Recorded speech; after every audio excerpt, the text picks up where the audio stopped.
இறையேசுவிலே பிரியமான சகோதர சகோதரிகளே, உங்கள் எல்லோருக்கும் ஆண்டவராகிய இயேசு கிறிஸ்துவின் பெயரால் காலை வணக்கங்கள் மற்றும் வாழ்த்துக்கள். நான் உங்கள் அகஸ்டின் வேதிகர். இன்று பிப்ரவரி மாதம் 8ஆம் தேதி 2025ஆம் ஆண்டு. ஆண்டவரின் மடியில் 5 நிமிடங்கள். ஒரு ஊரில் பங்குசாமி என்ன பண்ணார், கோயில் கட்டணும், கோயிலுக்கு ஒரு சிறப்பான கோயில் கட்டணும்னு சொல்லிட்டு பங்கு மக்களுக்கு சொன்னார். நான் இருந்த கோயில் மிக பழமையான கோயில், அதனால் நீங்கள் என்ன பண்ணுங்கள், உங்களான உதவியை செய்யுங்க அப்படின்னு சொன்னார். எல்லா மக்கள் என்ன பண்ணாங்க, சரி செய்கிற எல்லாம் வந்தாங்க. ஆனால் ஃபார்ச்சூன் எல்லாம் இந்த மக்கள் என்ன பண்ணாங்க, எவ்வளோ பணம் கொடுத்தா கல்வெட்டில் பேர் பதிப்பாங்க இல்லையா, அப்போ கேட்குறாங்க, ஃபாதர் நாங்கள் இவ்வளோ கொடுத்தா என்ன பண்ணுவீங்க, எது பண்ணுவீங்க விசாரித்தாங்க. அதெல்லாம் பதிக்க மாட்டோம், யார் இப்போ கடவுளுக்காக செய்யுங்க, கடவுளுக்காக செய்யுங்க என்று அவர் சொன்னார். சரி, நம்ம ஊர் கோயில் சாமி கேட்குறாரு, சரி கொடுப்போம் என்று அவங்க தங்கால் முடிந்தார்.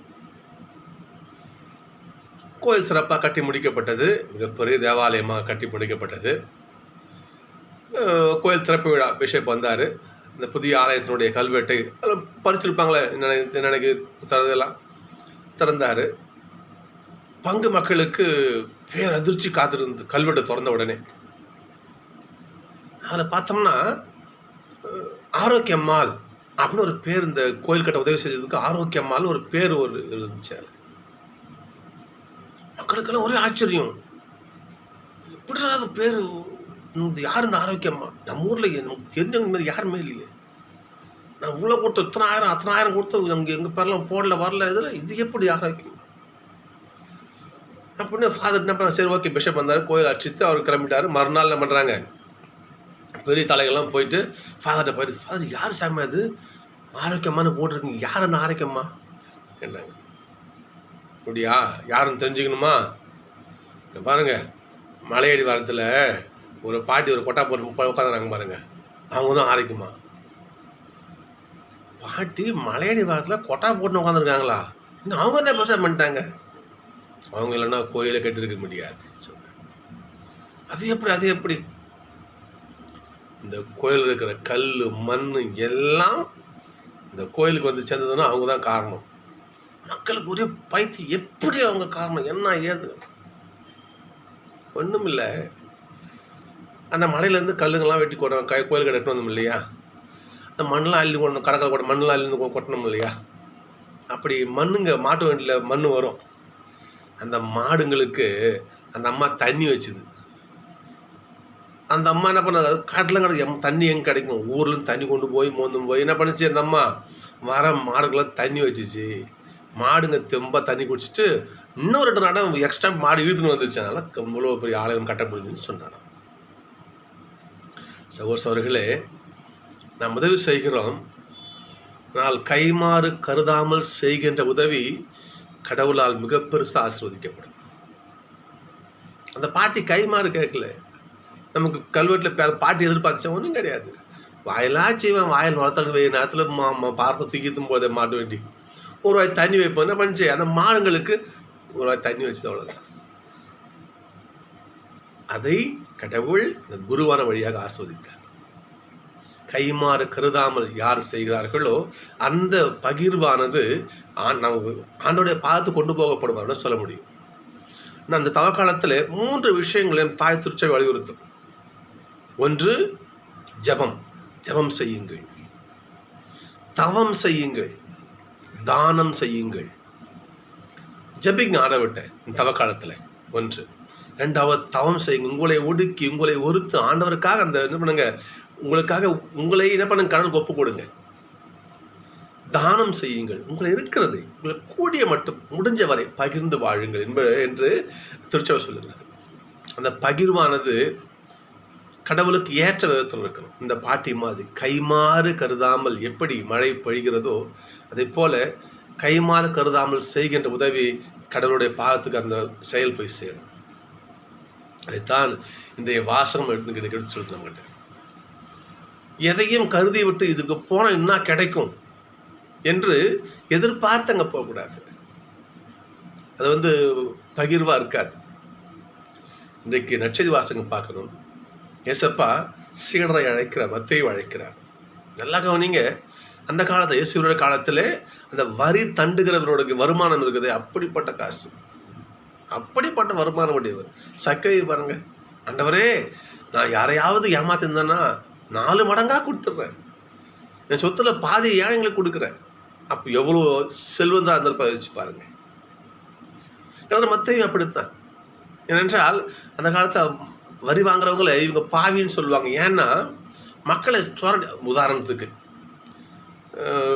ஒரு 10 ரூபா வரின்னு வச்சுக்கோமே, ரோமை அரசாங்கத்துக்கு ஒரு 10 ரூபா வரி வசூல் பண்ணி கொடுக்கணும். இவங்க என்ன பண்ணுவாங்க, 20 ரூபா வசூல் பண்ணுவாங்க.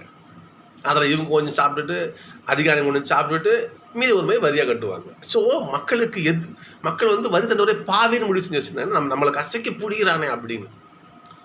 மத்தேயும் கிட்டத்தட்ட அப்படி தான் இருந்திருப்பார். எனக்கு அங்கே அவரை தேடி போகிறார். யாரை பாவியான மக்கள் முடிவு செஞ்சு வச்சிருக்காங்களோ அங்க போறார். போய் பாருங்க பார்ப்போம். அங்க லேவி என்ற பெயரோட வரி வாங்கியிருந்தாரு. அங்க போயிட்டு அவரிடம் என்னை பின்பற்றி வா என்றார். என்னை பின்பற்றி வா என்றார். பாருங்க பார்ப்போம். அவர் அனைத்தையும் விட்டு விட்டு எழுந்து இயேசுவை பின்பற்றி சென்றார். கடவுளுக்காக நம்ம இழப்பது, அது நம்ம இங்க இழக்கிற சொத்து விண்ணகத்திலே சேர்த்து வைக்கப்படும். சொல்ல பாருங்க, அப்போ உங்களுடைய செல்வத்தை இந்த மண்ணகத்துல சேர்த்து வைக்காதீங்க, இங்க துரு பிடிச்சிரும், அழிஞ்சு போயிடும். விண்ணகத்துல உங்க செல்வத்தை வைங்க, பத்திரமா இருக்குன்னு சொல்லுவார். மத்தேயு அனைத்தையும் விட்டு விட்டு இயேசுவை பின் சென்றார். மத்தேயுக்கான சொத்து தான் எதை இழந்தாரோ ஆண்டவர் பன்மடங்கா திருப்பி கொடுப்பார். கடவுள் விட்டுற மாட்டார். அப்படிப்பட்ட பகிர்வைத்தான் ஆண்டவருக்காக எழுங்க, கடவுளுக்காக எழுந்து போங்க. கடவுள், அதாவது சீராக்கில் ஒரு வரி இருக்கும் பாருங்க பார்ப்போம். ஏழைக்கு இறங்குகிறவன் கடவுளுக்கு கடன் கொடுக்கிறான் பைபிள் இருக்கும். ஒரே ஒரு நிகழ்ச்சியில் ஆசைப்படுறேன். இந்த பைபிள், இந்த மத்தேயு நிகழ்ச்சியை பற்றி ஒரு படம் ஒன்று ஓடும். நாங்கள் பைபிள் படம்லாம் பார்ப்போம். நாங்கள் அந்த படத்தில் ஒரு காட்சி வரும், அங்கே இருக்கும். எப்படின்னா அது கற்பனை காட்சியாக இருந்தாலும் கூட எப்படி வடிவமைச்சிருக்காங்க பாருங்க. மத்தேயு வரி வாங்கிட்டு இருப்பார். ஒரு வயசான பாட்டிமா என்ன பண்ணும், ஒரு தலை ஒரு மூடை சுமையை தூக்கி வரும். இவருக்கு அப்புறம் காசு கொடு, வரி கொடு கேட்பாரு மத்தேயு.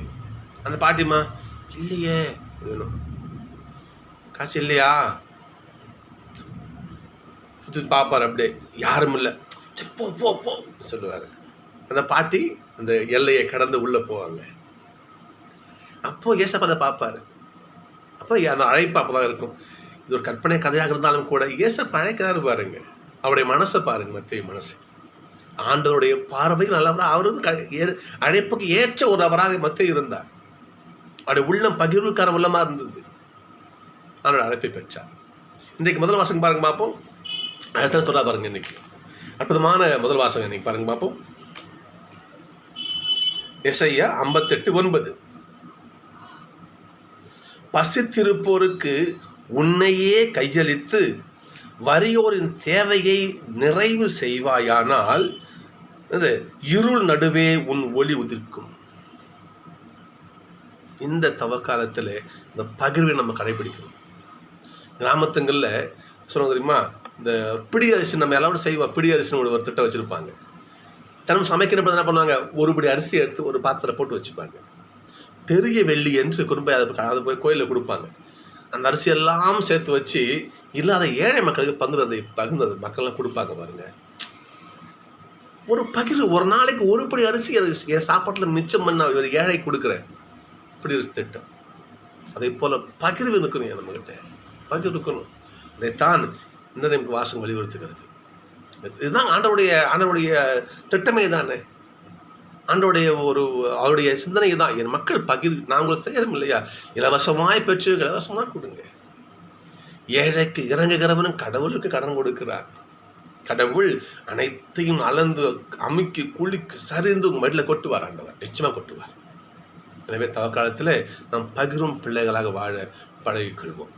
திருப்பாலுடைய ஒரே வசனம் பல்லை படத்துக்கு பார்ப்போம். இன்னைக்கு ஆண்டவரே உங்கள் சித்தத்தை கற்றுக் கொடுங்க, எங்களுக்கு உங்கள் திட்டத்தை கற்றுக் கொடுங்க எங்களுக்கு. பாருங்க பார்ப்போம். 86:11. ஆண்டவரே, உமது உண்மைக்கேற்ப நடக்குமாறு உமது வழி எங்களுக்கு கற்பியும் ஆண்டவரே. எங்களுக்கு புத்தி கிடையாது ஆண்டவரே, எங்களுக்கு கற்றுக் கொடுங்க. நாங்கள் எப்படி பகிர்ந்து வாழணும்? சுயநலத்தோடு வாழறோம். எனக்கு வேணும், எனக்கு வேணும், எனக்கு வேணும், எனக்குன்னு வாழறோம். கொஞ்சமாவது ஏழைக்கு இறங்குகிற நல்ல மனசு கொடுங்க. ஆண்டோட வேண்டுவோம். இன்னைக்கு வேண்டுதலே எனக்கு திருப்பாடல் தான். நீங்கள் பாருங்க பார்ப்போம். ஆண்டவரே, உமது உண்மைக்கு ஏற்ப நான் நடக்குமாறு உமது வழியை எமக்கு கற்பியும். ஒரே ஒரு நிகழ்ச்சி சொல்லி நான் நிறைவு செய்கிறேன் சகோதரர்களே. நான் இது நிகழ்ச்சி ரொம்ப சொல்லிட்டேன். நல்லது இத்தனை சொல்ல தப்பு இல்லை. நாங்கள் வேதருக்கு படிக்கும் பொழுது எங்கள் வேதர்களுக்கு எல்லாருக்கும் ஒரு காலை வேலைன்னு சொல்லுவாங்க, காலை பணின்னு சொல்லுவாங்களே. காலைன்னு சொன்னே வேலை வீட்டு, அதாவது எங்கள் வறண்டா பெருக்கிறது, கிளாஸ் ரூம் க்ளீன் பண்ணுறது, ஆலை சுத்ததெல்லாம் இருக்கும். எங்களுக்கு கடமை வேலை இருக்கும்.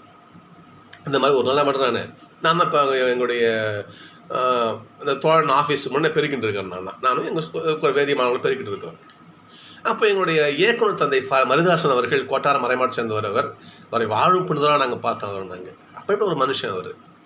அவர் பண்ணார், அந்த வரணும் வாக் பண்ணிட்டு ஃபோன் பண்ணிட்டு வாக் பண்ணிட்டு இருந்தார். ஃபோன் பேசிட்டு அப்படியே. அப்போது ஒரு குடும்பம் அங்கே வந்தது. ஒரு குடும்பம், ஒரு அப்பா, ஒரு அம்மா, ஒரு பொண்ணு, ஒரு பெண் பிள்ளை வந்தாங்க. ஃபாதர் கேட்டார், என்ன விஷயம்? ஊடு எரிஞ்சு போச்சு சாமி. ஊடு எரிஞ்சு போச்சா? எங்கே உங்கள் வீடு எங்கே இருக்குது? ஜெயபுரம் ஊர். எங்கே? ஜெயபுரம். அப்படியா? நீ என்ன வேலை செய்கிற? தட்டு வண்டி ஓட்டுறான் சாமி. தட்டு வண்டி ஓட்டுற ஒரு தொழிலாளி, சைக்கிள் ரிக்ஷா ஓட்டுற தொழிலாளி. ஒரு வண்டி எரிஞ்சு போச்சு சாமி. வண்டி எரிஞ்சு போச்சா? அம்மா நீ என்ன படிக்கிற? 8th ஸ்டாண்டர்ட் படிக்கிறேன் ஃபாதர். என் நோட் புக்கெலாம் எரிஞ்சு போச்சு ஃபாதர். புத்தக பையெல்லாம் எரிஞ்சு போச்சுங்க ஃபாதர். ஓ சரி, என்ன வேணும் உங்களுக்கு? ஏதோ எங்கள் வீடு கட்டணும் சாமி, ஏதாவது உதவி செஞ்சு நல்லா இருக்கும் சாமி. எவ்வளோ வேணும் உங்களுக்கு? எவ்வளோ இருந்தால் உங்களுக்கு வீடு கட்டி ஒரு இருப்பேன் சொல்லுப்பா. எவ்வளோ வேணும்? ஒரு 10,000 இருந்தால் வீடுல ஏதோ குடிச்ச ஒரு கட்டிக்கோ சாமி. நான் 10,000மா? சரி போ, நீ நாளைக்கு வா சொன்னார். எல்லாம் போயிட்டாங்க. நல்லா கேளுங்க, நான் கிட்ட இருக்கிறேன். ஃபாதர் பேசும்போது நான் கிட்ட இருந்து நான் கேட்குறேன், இந்த வார்த்தை கால் கேட்குறேன் நான். சரி போய் நாளைக்கு வா சொல்லிட்டு போயிட்டாரு. நாங்கள் வேலை முடிச்சுட்டு காலை உணவுக்கு சாப்பிட போயிட்டு இருந்தாங்க. சாப்பாட்டில் அந்த சாப்பிடுற நேரத்தில் எங்கிட்ட அங்கே ஃபாதர்ஸ் உட்காந்துருப்பாங்க. அனைத்து மரக்கல்வி பணிக்குழுடைய கொஞ்சம் உட்காந்துருப்பாங்க. அங்கே சேரெல்லாம் உட்காந்துருப்பாங்க. உட்காந்து நிறைய ஃபாதர்ஸ் இருப்பாங்க, சிஸ்டர்ஸ் இருப்பாங்க. நாங்கள் உட்காந்து நாங்களாம் இருப்போம். அப்போ ஃபாதர் எங்கிட்ட கேட்குறாரு, குருக்களே, சகோதரிகளே, மாணவ தம்பிகளே, காலையில் ஒரு ஃபேமிலி எங்கிட்ட வந்தாங்க, வீடு எரிஞ்சு போச்சான். நான் பார்த்தேன், நம்ம கஷ்டப்பாடு குடும்பம் தான் தெரியுது. படிக்கிற குழந்தைக்கு புஸ்தகம் கூட இல்லையா, ரொம்ப வருத்தமாக இருந்துச்சு.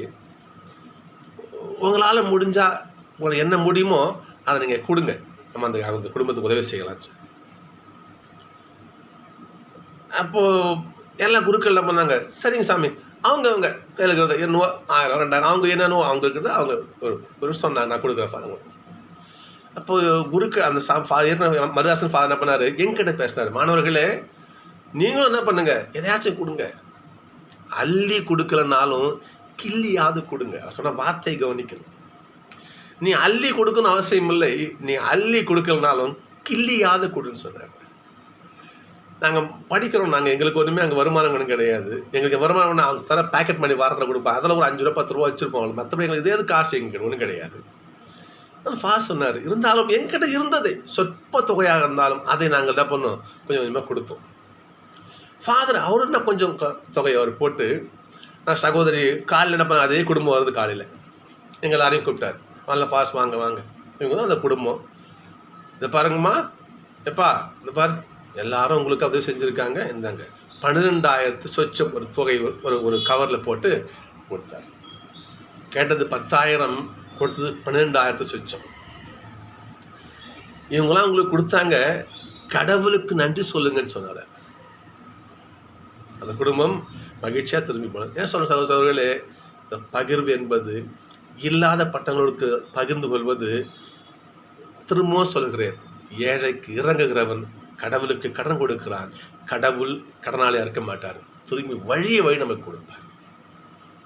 இன்றைய வாசகமாக தான் திருச்சபையோட சொல்கிற வார்த்தைகள் தான். இந்த தவக்காலத்திலே தானம் பகிர்ந்து வாழ்வோம், கடவுள் நம்மை எல்லா விதத்திலும் ஆஸ்வதிப்பார்.